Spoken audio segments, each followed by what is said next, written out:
My name is Natalie Reed.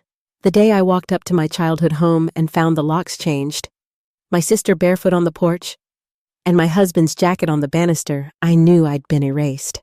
Not forgotten. Erased. Like I had never existed in the family I built everything for. But what they didn't know was this. I don't disappear quietly. And this time, I had come prepared.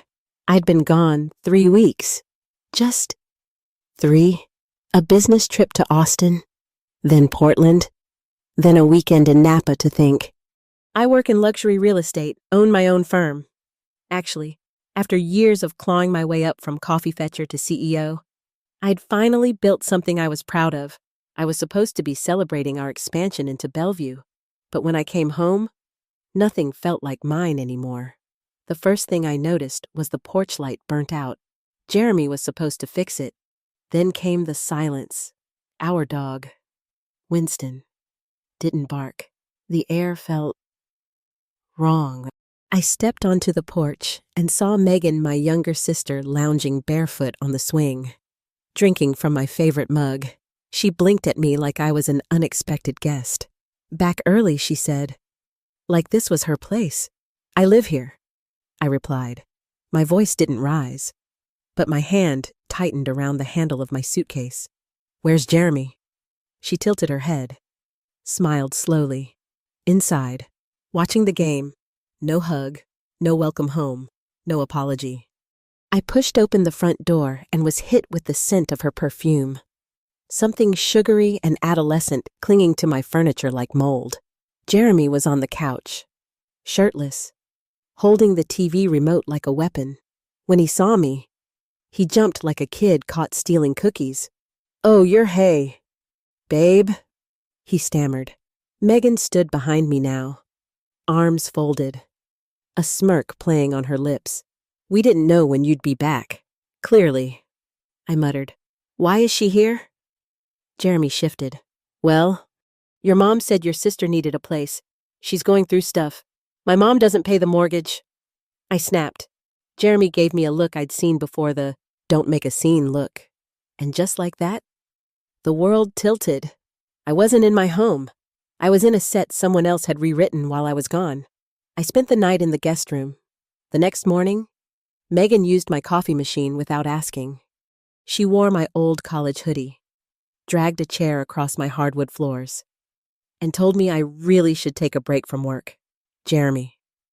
He pretended it was normal, that this wasn't some twisted episode of betrayal. I thought I was imagining things until I went into the study. My framed degree gone, my father's watch gone. The safe behind the bookshelf was pried open, and the deed to the house gone. I stood there staring into the empty safe, heart pounding in my ears like a war drum. That's when it hit me. They weren't just staying here.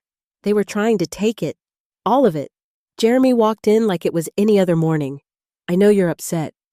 He started. But Megan really needed don't. I said, turning to face him. Just don't. He had the gall to act wounded. She's your sister. Natalie, she's your sister-in-law, I replied. Or have you both forgotten that part? His silence was louder than any confession. I left the house and drove aimlessly. I parked by the marina, gripping the steering wheel until my knuckles turned white. I'd given Jeremy 7 years of marriage. I'd bailed Megan out of every mess since she was 15. I paid for her rehab, her rent, her college tuition. I even covered her car after she crashed the last one into a sushi restaurant. But nothing prepared me for this. That night, I didn't sleep. I walked the hallways like a ghost, counting steps like they meant something. Then, at 3:14,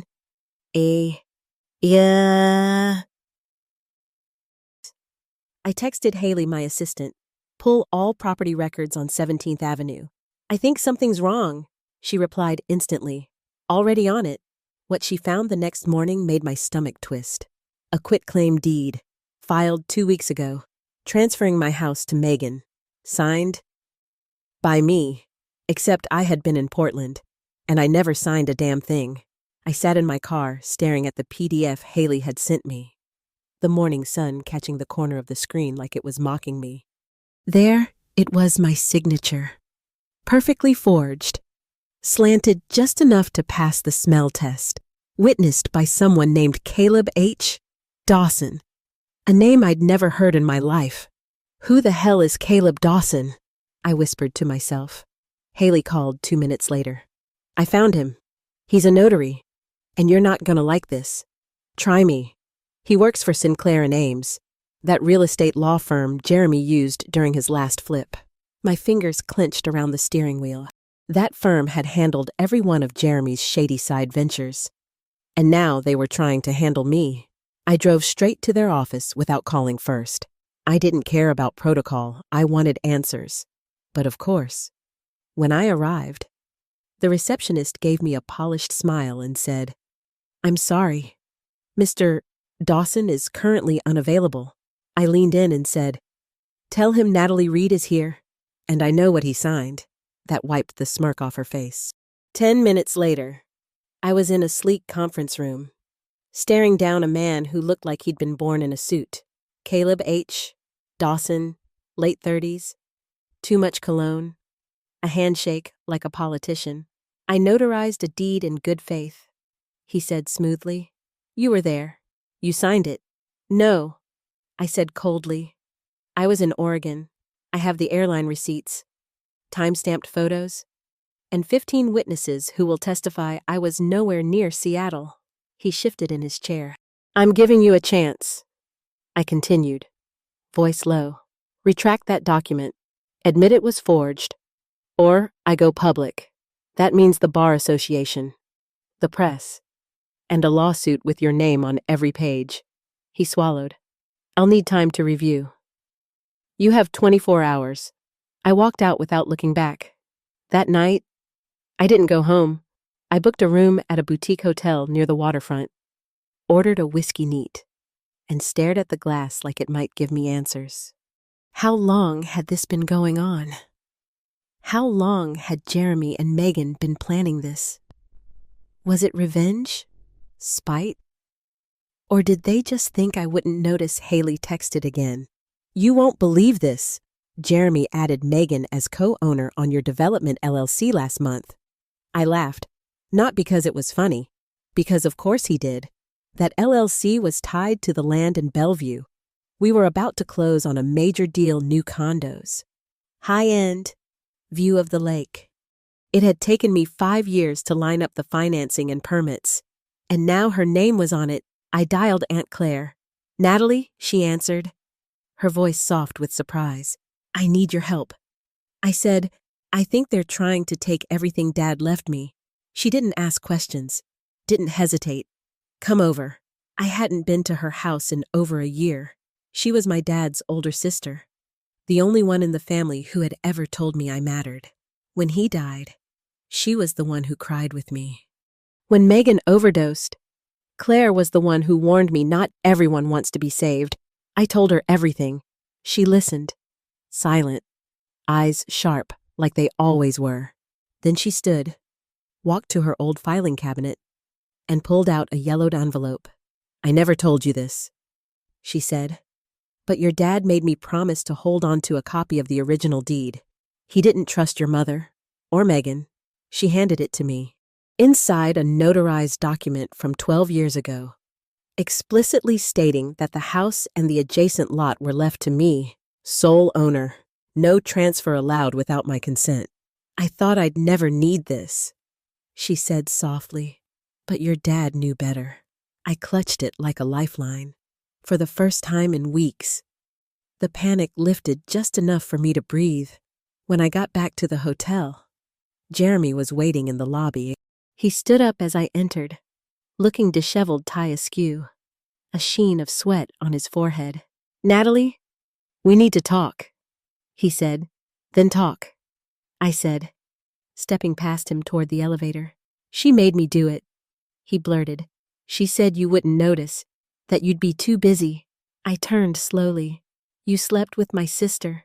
You forged my signature. You tried to steal my house. His eyes flicked down. I didn't know she'd file it. Oh, please, you were in on it from the start. Natalie.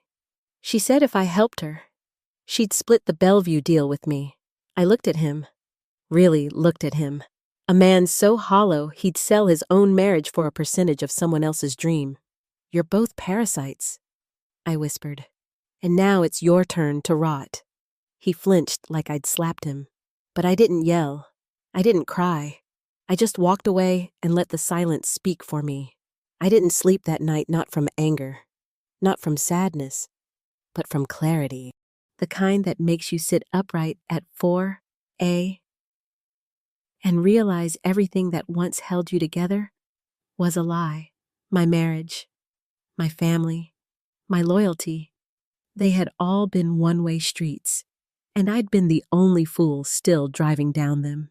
At sunrise, I met with my attorney, Glenn Marlowe. He was an old-school type, gray hair, suspenders, the kind of man who kept folders in alphabetical order and never used words like vibe. He'd helped me close dozens of property deals.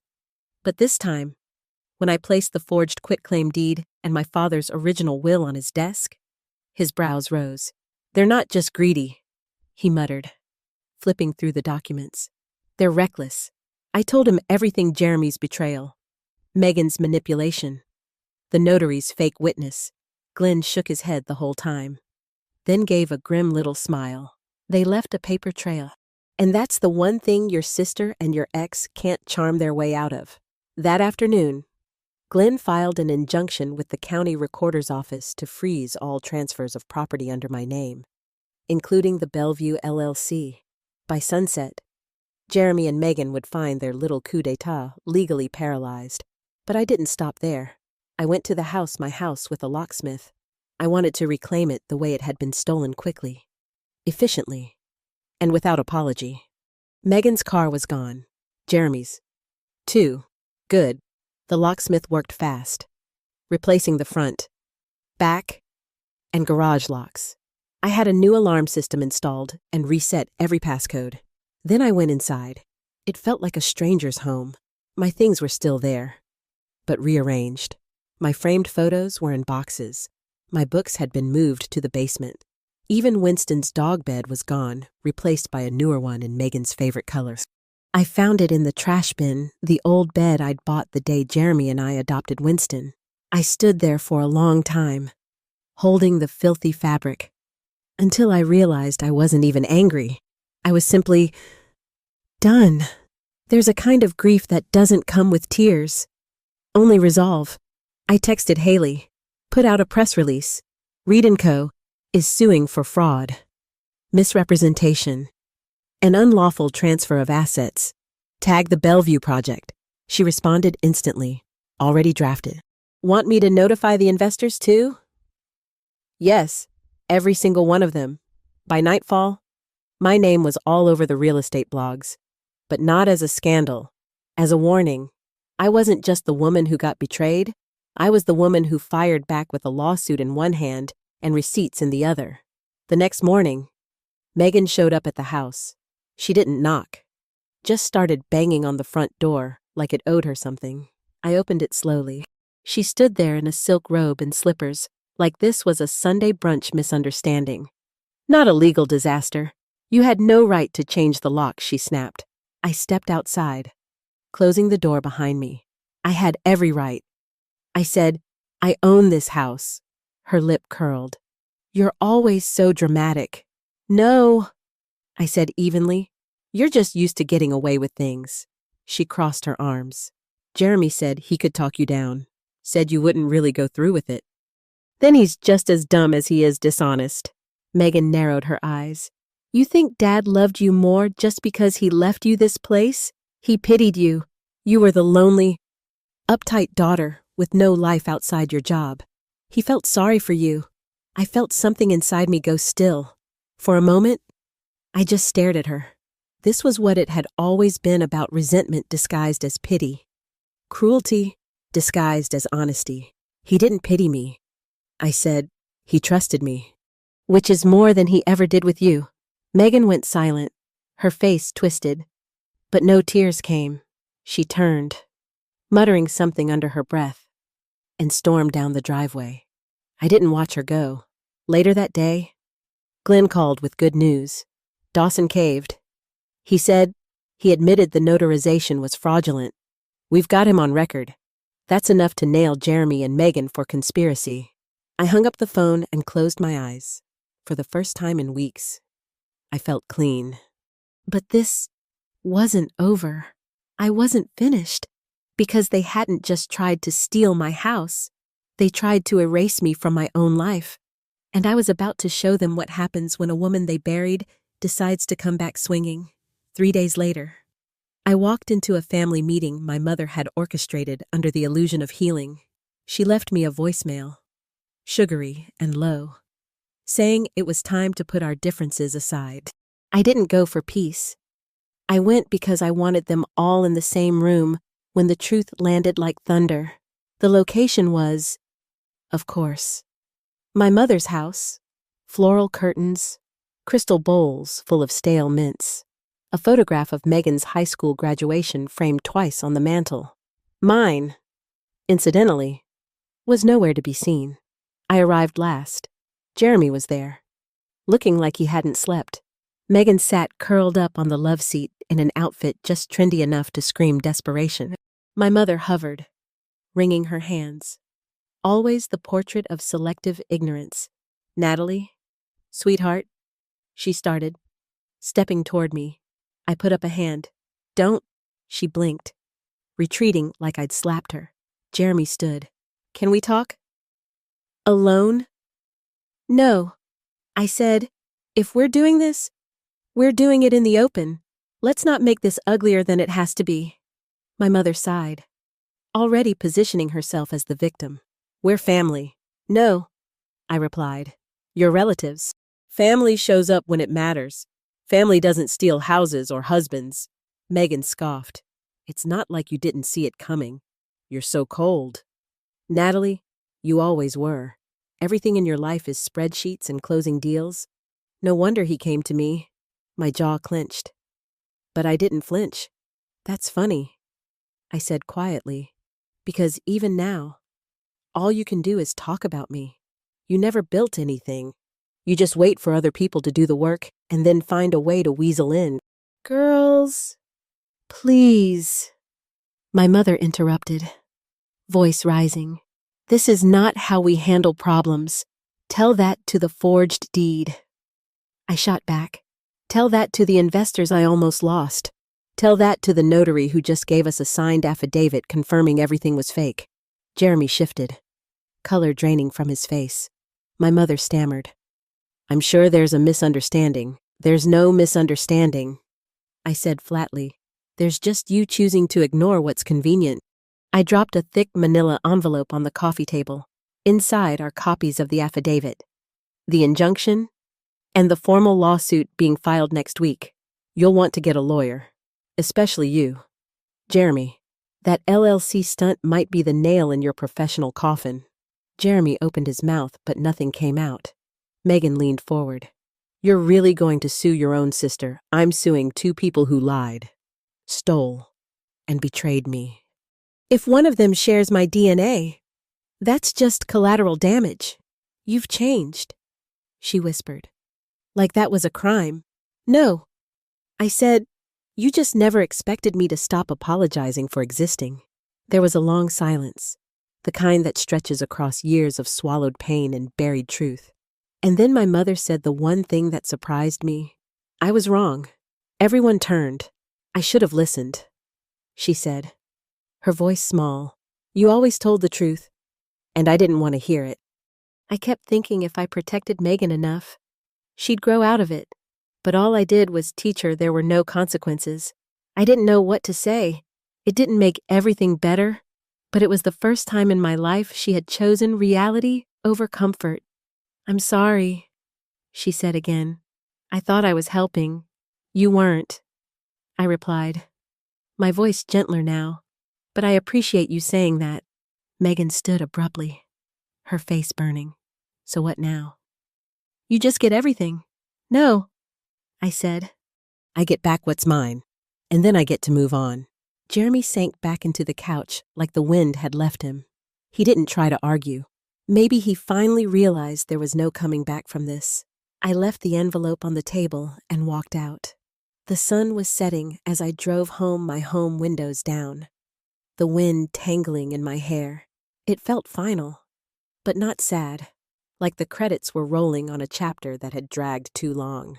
I wasn't the girl who kept the peace anymore. I wasn't the sister who picked up the pieces, the wife who forgave the unforgivable, or the daughter who kept waiting to be chosen. I was Natalie Reed, and I was finally choosing myself. The first thing I did was sell the house, not out of spite, but because it held too many echoes, too many ghosts clinging to the crown molding and whispering from the baseboards. I listed it privately, and it sold in less than a week. Cash offer, no inspections. I didn't even blink when I handed over the keys. I just stood on the porch one last time, ran my fingers along the railing I'd painted with Dad the summer before he died, and whispered, "Thank you. But I'm done now." With the proceeds, I bought a cottage on Whidbey Island. Nothing extravagant, just 2 bedrooms, big windows, and the kind of quiet you don't have to earn. I brought Winston with me, thank God I'd had the sense to microchip him. He came bounding back into my life like no time had passed, tail wagging, eyes bright, and I wept when I held him for the first time in weeks. He was the only one who never turned on me, the only one who came running when I said his name. Haley visited on weekends. She brought wine, local cheese, and updates on Reed & Co., which she now helped manage as my junior partner. I gave her 15% ownership. Some people might have called me impulsive. I called it trust rewarded. The lawsuit moved swiftly, thanks to Glenn's meticulous filings and Dawson's panicked cooperation. Jeremy settled within a month, stripped of his stake in my LLCs, fined for breach of fiduciary duty, and barred from operating within the industry for at least 5 years. I heard he moved back in with his parents in Idaho. The man who once belittled me for working weekends now stocked shelves at a garden center. Poetic, Megan tried to countersue, claimed emotional distress. The judge laughed, actually laughed, and threw it out within 15 minutes. Aunt Claire came to every hearing. She sat behind me, wearing pearls and red lipstick, like some kind of vengeful saint. After the last court date, she leaned in and whispered, "Your father would be proud. And I'm damn proud, too. My mother never came to court. But one day, I got a letter. It was handwritten carefully, like someone afraid of saying too much.